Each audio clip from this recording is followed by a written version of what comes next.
So this is our house. We built that in 2000. It's a work in progress. It was going to be a studio, but we realized after we started building it, it was far too nice for that, so we just moved everything over there. This is our view. That's looking up off to Ireland that way. That's the interior. Still quite a bit of work to do in there. This view out our dining room window. And that's where I get my cell service. There's one spot in the window that I Velcro the phone to. This is our patio out front. And that's looking over to the town called Keels. There's about 60 full-time residents there. And there's my boat. We do a bit of whale watching. And that's looking at our houses from the other side of the community. So the next series of images are just an overview of the landscape. It's pretty powerful. I've just been drawn to this place. And the first time I went there, I felt like I'd been there before, and it's been, this will be my 36th summer going back there. How much did you pay for the first one? The first house I paid $400 for. I don't have the first house, I don't know if I have a picture of it, but we rent that out now to other artists or whoever wants to come down and stay, but that was $400 fully furnished. The one we built was a bit more than that, but. So very rocky. Any trees tend to be quite stunted, but very interesting geologic formations, and I think you'll see a lot of this coming through in my artwork, particularly the smaller stuff.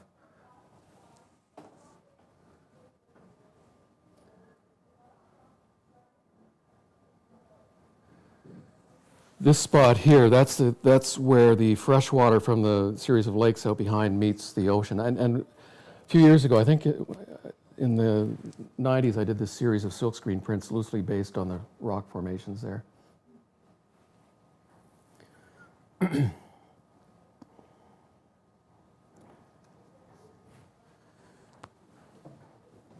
I've also been quite fascinated in industrial landscapes, abandoned industrial sites. And there's an old slate quarry just outside Keels. I did a few shots there. I've got quite a whole series of photographs, but I just put these in to give some context. The first series of prints I did based on things from Newfoundland was this one. This was done in the 80s. These were from photographs I took at the Come By Chance oil refinery. So a lot of my work tends to have this industrial aesthetic happening in it. Next few slides, just some of the textures within the landscape. But again, it was interesting doing this exercise, going through these images, because I realize again how my work really does reflect the landscape and the texture within the landscape. Keels is famous for this particular feature. They're called the Devil's Footprints. I don't know why they're called that, but that's their claim to fame. But they're really interesting little rock formations. Bob's been there several times. I've no doubt you've got photos of those, do you, Bob? It's making me homesick, actually. Yeah. Bob tends to show up the day that we're leaving. That's.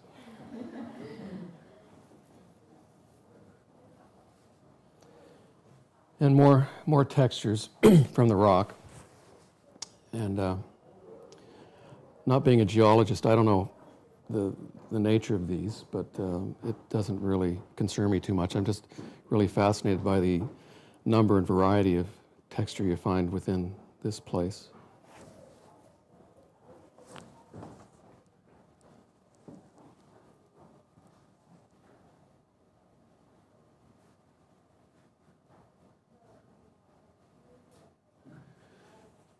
Just down on the beach, interesting seaweed.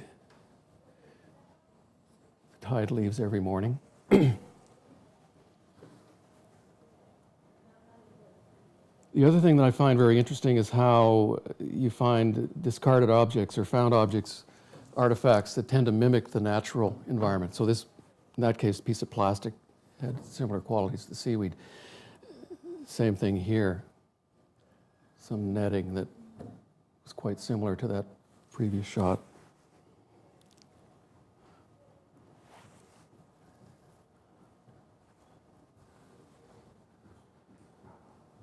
And oftentimes, at least I find it's difficult to tell where the like the natural environment ends and the manufactured one begins, and vice versa. They just they start to become part of the same thing.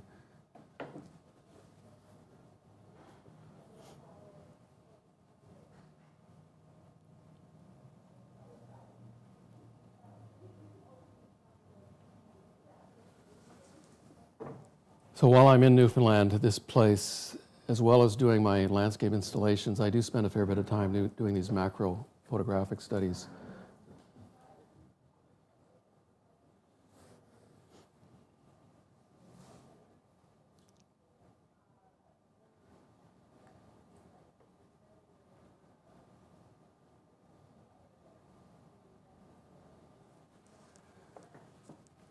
And here, you've got probably, it's an old beer can, I think, but it's starting to become indistinguishable from the rocks that it's surrounded by.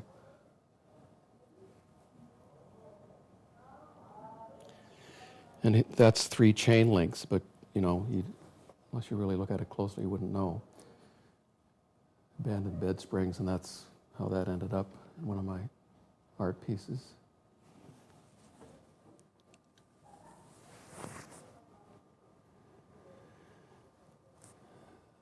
But I think the thing that interests me the most is the texture of the landscape and the texture of the found objects that I encounter while I'm there. Some of them natural, some of them not.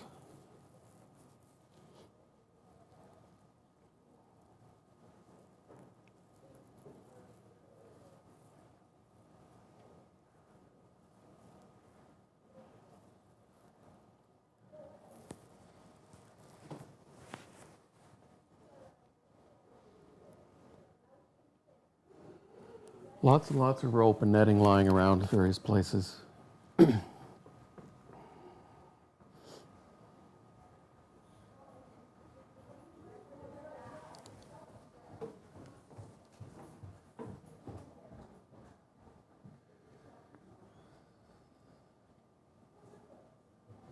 So these pieces, they're similar to the pieces I had on display in the library.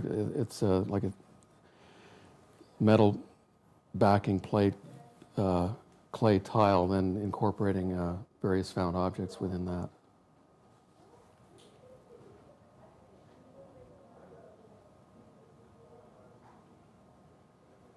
I think probably all of these, the material in the center has been stuff I've found in Newfoundland and brought back with me. This is all stuff I do in the studio here, the smaller work.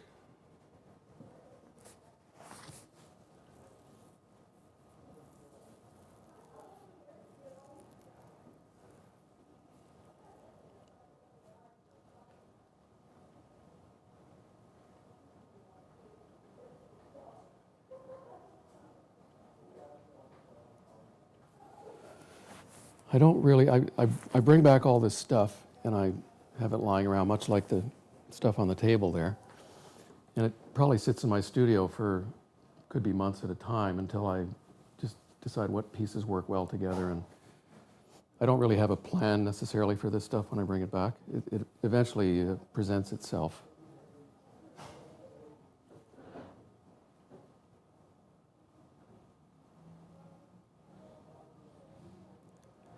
And I find that the paper clay that I'm using for the back is really good complementary material for this. It certainly is a really good material to use for adding texture. And I can mimic the texture I find in keels quite well with this material.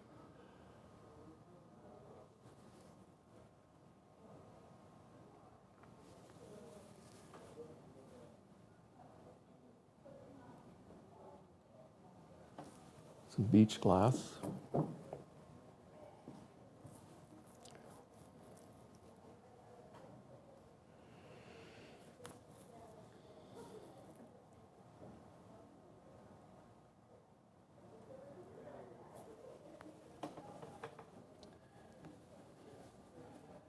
Now this is going to lead into the work I'm kind of doing in the landscape. This is the first piece I did a number of years ago. I'm doing these tree forms. I'm kind of reconstructing trees using bits and pieces of other trees and driftwood and things. Well, this one not so much, but I'm taking objects I find in the landscape and reconfiguring them and putting them back in the landscape, changing the context.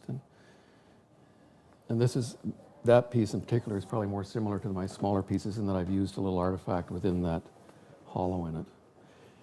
I'm also trying to locate these in a more subtle way. I mean, you wouldn't necessarily see them.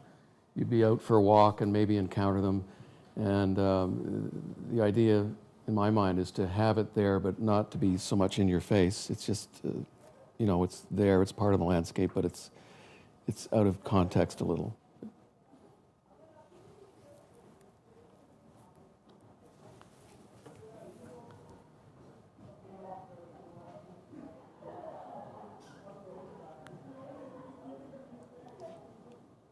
But I do try and use materials that I found close to the site that I reinstall these pieces.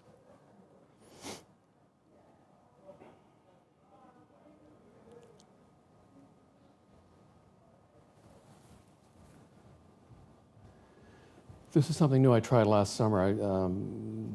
Installing pieces in the water so they're animated by the tide coming in and out. So it took a bit of calculation. There's about 4-foot tides here, so I had to place the piece in such a way that when it was high tide, I wouldn't lose the second part, the ring that floats up and down. Also, when the water's calm like that, it tends to go in a spiral or a circular fashion around that post.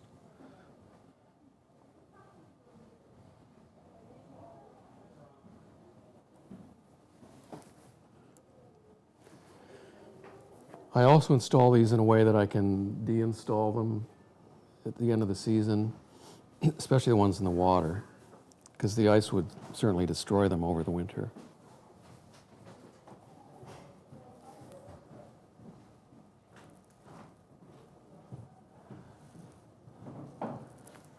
So these are all installed along a sort of a little route around one of the peninsulas there.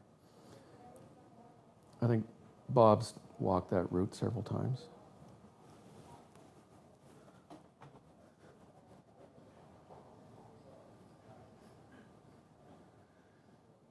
And every year I try to add a few more.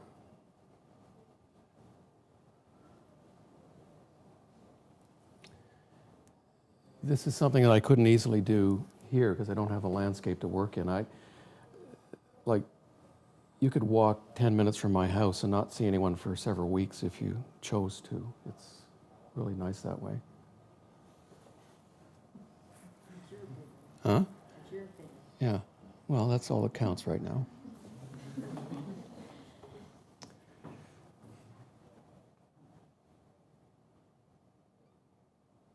That piece only lasted a season. The ice took that away, too. Another tide animated installation. How do you fix them into the ground? With a threaded galvanized rod. So I drill into the rock and I epoxy the rod into the rock, and then I bolt the piece onto that. It's hollow. Yeah.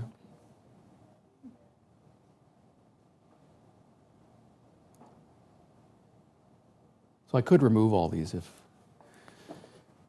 I chose to. It makes me feel better knowing they're not really like permanent.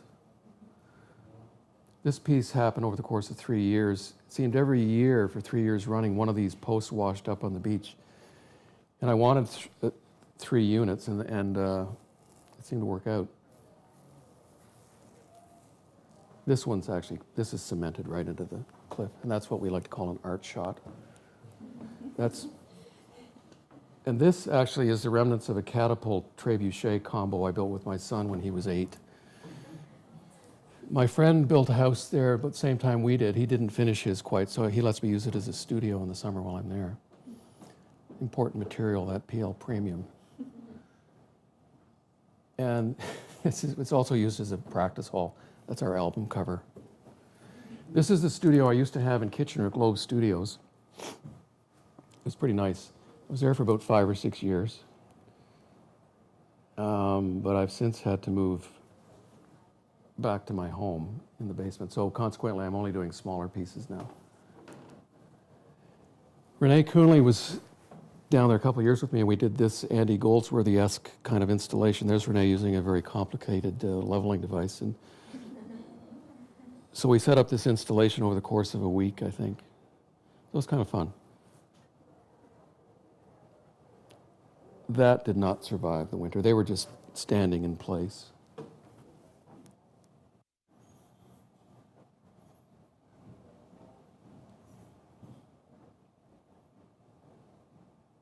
And that's a prototype model of a series I'm going to do this summer. I'm going to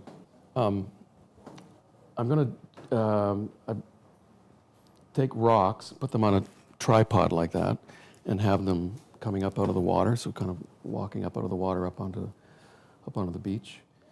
And I'm having a blacksmith friend of mine make an 8-foot tripod with a 1-ton hoist, so we can lift these rocks up and position them. So I don't know, we'll see how it works out. If failing that, I'll have a really nice tripod with a 1-ton hoist that I can use for other stuff. But